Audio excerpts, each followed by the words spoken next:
guys, welcome back to the workshop. So I'm just going to do a wee quick follow-up video the bench, and I want you to do everything about it. You know, mistakes were made. Mistakes are always made when you're building stuff. So man, I'll walk you through it now. So I really impressed with how it came out. Came out better than I thought. But the first mistake that I made was the lacquer.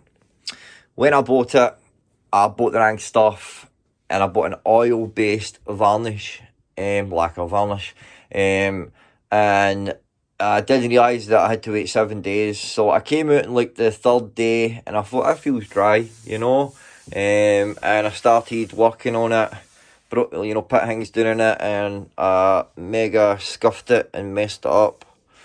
See a wee bit there. This is the first time there. So how I fixed that was I just simply sanded it out, sanded the bits out of it, and then I put water-based varnish in it, and I left it a day or two to dry, and that certainly repelled some of the bigger marks that came out, you know, like. But other than that, man, it's it looks alright, you know, like. Aye. And the other one is like the drawers. Now these drawers came out really good, you know. When I was building them, I'd mocked them up, put the runnels in just with one screw, mocked them up, and I seen, you know, the gap was all good. So then I took them all back off and glued and screwed them on. But when I came out last week, and I never done a mock-up. You see, I just put all the drawers in, stacked them up, and then I took the measurement for the gap, and then I divided it by how many spaces, and then I made a wee shim, and then I just put the shim in, you know, drawn on top of it, and then I just marked the runner and glued and screwed it, and I never mocked these ones up. So when I done that, I had done like these three one night, glued and screwed them on, and the next morning I came out and I done these two, and when I go up to this and I seen this gap, and I was like, what, man? Look, when I was making the shim, I obviously just got the numbers wrong, you know, so I couldn't take them back off without damaging the runners, you know, so there's a wee gap there. But in the grand scheme, you know, it's not too bad, man. It's not too bad at all. And I like the black legs, you know, that the black certainly goes with it, definitely. And then that was just a wee bit of wood that I was screwed to other runners, just to combine the runners into just one. And I've done it with all the runners on it. And the drawers are solid. Some of the drawers, that's about 2/3 of the way out. You know, I wouldn't bring it out any more than that. Some of the drawers are really heavy, but they're solid for what they are, for being wooden runnels, you know. This one's a heavy drawer. But they all come out nicely. They all come out nicely, man. That's just a junk drawer. We've all got them. This is probably a really heavy one as well, with all my lathe tools in it. Look. But aye, that's just all my drill bits, drill stuff, measuring stuff, just a couple of miscellaneous tools. This is probably a really heavy one as well. And I made these boxes out of my old shelves. Aye, man. Nothing special, you know, just threw it together, man. Look. Right. My Dremel stuff, look. So aye, man, pretty happy with how it came out. And I just made these wee shelves here, again, just to combine all the legs, you know, look. And then these shelves, they came out pretty good, which I've got wood up here now, but I don't think I'm going to keep that there, look. And then just all different things, and then just all my loose power tools and whatnot. So like in this bit here, but I did initially want to bit drawers here, but when I actually realised, you know, how much plywood it took you know, to build the drawers, I realised that I didn't have enough. So that's why I just settled on just building these ones now. So I do plan to put the drawers in here, like a third day. Just wee thinner drawers, maybe the same as these ones. So I've got like 7 there. So maybe I'll have like 8 wee thin drawers here. And that'll at least give me access into this bit as well. And I've just got my old drawers sitting in there, the new. But aye, access to in there. Might do something there in the future, shelves or whatnot. But keep these drawers the new. And I can at least put the drawers in here. I've got other drawers in there, and that's all my scrap metals that I've got in there the new. So a couple of the drawers can fit under here with stuff, or in there, in these bits. See, I'm definitely not going to keep all that wood in there. But aye, so I've got a bit of ebony here, and you can see that it's just a wee bit shiner than the actual ebony. But that's what that is. It's an ebony satin varnish lit. So aye. And I've got just that hardwood. And so I said, all the hardwood, all the runners I made, it was all this stuff. And all this stuff is just old chairs, old broken chairs that I reclaimed. And that was a mistake that I made as well. But when I was making the frame, I should have brought my miter saw out, you know. I should have brought it out rather than using that, but it is what it is. Because when I brought that out, it was 100 times easier, you know. Aye. And cutting the miters, you know, that went pretty well. Aye. So when I was gluing everything up, right. So when I was gluing the drawers up, I had to do them in batches. You know, I could only glue up 4 at a time. 4 at a time, I could glue up, let them dry, and then so it took me like 2 days to do the drawers, and it was the same with all the runners. I could only do it in batches, so it took, I think, like half of the time. I was waiting for things to dry, you know, so it did take a while waiting for things to dry like that. And it was the same way when I was gluing all the veneer on.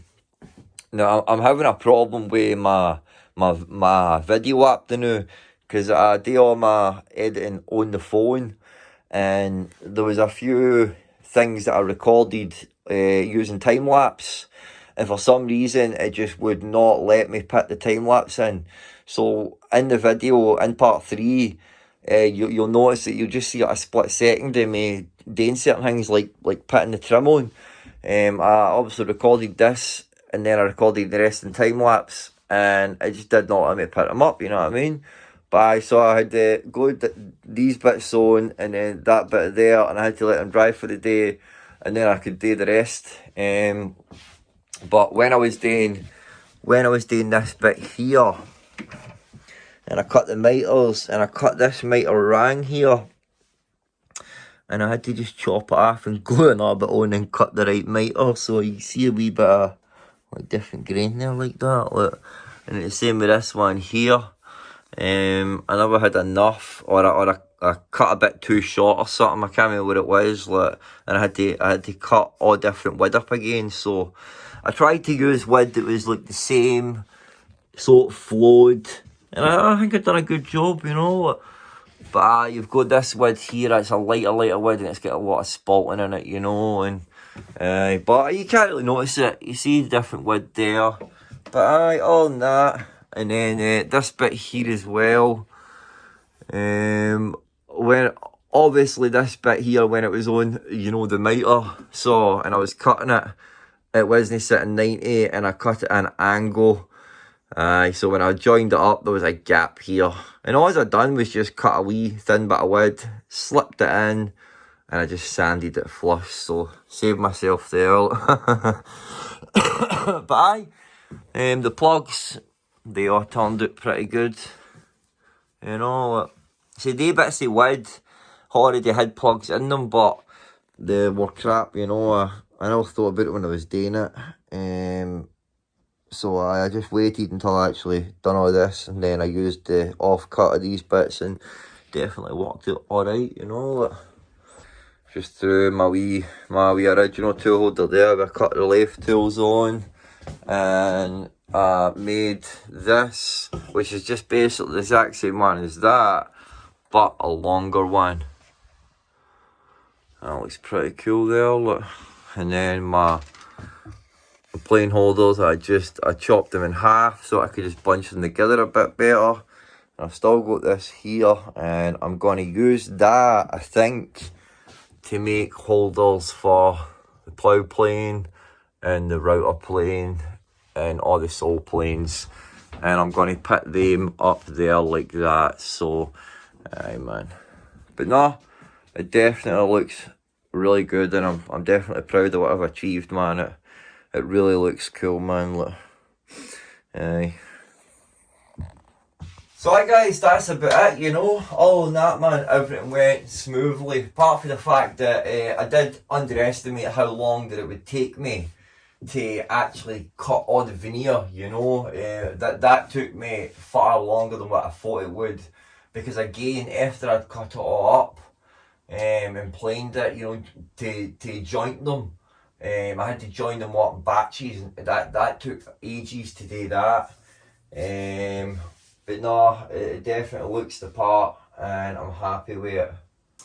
So I wanted to get into the cost of building something like this, you know, because that's something that you never hear woodworkers talking about. It's like taboo, you know, and personally, I think, you know, that most woodworkers don't talk about this is because woodworking in itself is kind of expensive, you know, and it can cost you a pretty penny to actually build something big. Like, for instance, you know, this bench here, I've got 2 inches solid hardwood on that. I mean, you could expect to pay, you know, upwards of £1,000 for all the wood to get this, you know, to get that done, you know. For me, I was lucky, and I got all this hardwood for free, you know. It was the same with all the trim that I used, all that hardwood I got for free, and I got all this hardwood for a furniture making company at the start of lockdown, and they were going to administration, they were shutting down like that, and they literally threw a lot of hardwood out, you know. So I'm lucky in that way that I've got that wood, and I've still got a good bit of that hardwood, you know. But I spent the two before, I think I spent maybe about £250, £200 on that. So that's for the frame. Now, if you're building a table like this, you know, you could get away with 2x3, 2x2, easy, you know. I just wanted to build it out of 2x4, so it was more thicker and beefier and sturdier. So I paid about £250 for the 2x4. And then I paid about 150, 100 for the plywood, you know. So I used a sheet and a half at 18mm to cover it, and then I used about I think maybe about 2 sheets. I think 1 sheet and about 3/4 of a sheet, 2 sheets I'll call it, for the drawers, you know. So you know, it was around about 350, something like that. But the hardwood, you'd probably pay about £300 for all the hardwood. You know, I'm not really good at pricing hardwood. I ain't, so don't take my word for it. But I can imagine you'd pay a couple of £100 to get the hardwood, you know. But see the way I look at it when it comes to this stuff, you know. If I wanted somebody to build me that table, that workbench, you know, I'd be looking at £1,000, £1,500. Nobody's got that money, you know, to pay for a bench like that, you know, unless you have got it, that is. But it's the same way if I wanted somebody to come in and build me something like this, you know, you're talking thousands of pounds. So it's definitely in your interest, you know, to save up whatever money that you have got and just throw yourself into it and build it yourself, you know. And don't think because you've never built anything like that before you can't build it. Nah, man, that ain't how it works, you know. Like, you need to try stuff new to see your limits, and when you see your limits, you know what you're capable of, therefore you know how much you need to grow, you know. So I definitely don't try something because you've never done it before. Don't think like that, you know. Like to me, I don't do things because they're easy. I do things because they're hard, you know. And in that thing I'm doing, you know, that is what challenges you, and that is what makes you grow. You know what I mean? So, I've definitely enjoyed building it. If I wasn't like no well for 2 weeks there, I would have enjoyed it all the better, you know. Like, but I was no well for 2 weeks, and then I came off it with a really bad chest infection, you know. So, but you know, I got myself up and came back out and just, you know, just get at it, working away. So I'm really happy with it, and it's totally changed the way the workshop is. And this space here is going to be it's just a work surface, you know what I mean?